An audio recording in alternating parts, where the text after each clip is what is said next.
त्रिदलं त्रिगुणाकारं त्रिनेत्रं च त्रियायुधं त्रिजन्म पापसंहारम् एकबिल्वं शिवार्पणम्। त्रिशाखैः बिल्वपत्रैश्च अच्छित्रैः कोमलैः शुभैः तव पूजां करिष्यामि एकबिल्वं शिवार्पणम्।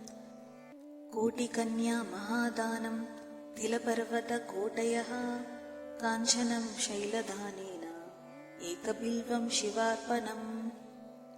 काशीक्षेत्रनिवासं च कालभैरवदर्शनं प्रयागे माधवं दृष्ट्वा एकबिल्वं शिवार्पणम्। इन्दुवारे व्रतं स्थित्वा निराहारो महेश्वरः नक्तं हौष्यामि देवेश एकबिल्वं शिवार्पणम्।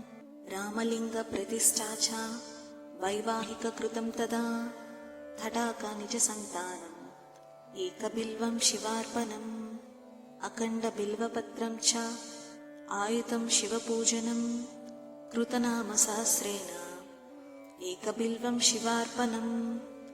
उमया सह देवेश नन्दिवाहनमेव च भस्मलेपनसर्वाङ्गम् एकबिल्वं शिवार्पणम्।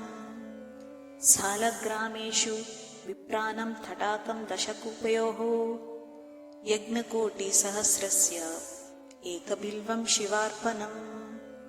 दन्तिकोटिसहस्रेषु अश्वमेधशतक्रतौ च कोटिकन्या महादानम् एकबिल्वं शिवार्पणम्।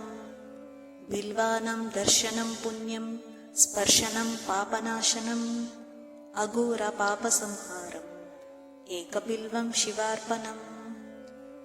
सहस्रवेदपटेषु ब्रह्मस्थापनमुच्यते अनेकव्रतकोटीनाम् एकबिल्वं शिवार्पणम्। अन्नदानसहस्रेषु सहस्रोपनयनं तदा अनेकजन्मपापानि एकबिल्वं शिवार्पणम्। बिल्वाष्टकमिदं पुण्यं या पठेत् शिवसन्निधौ शिवलोकमवाप्नोति एकबिल्वं शिवार्पणम्।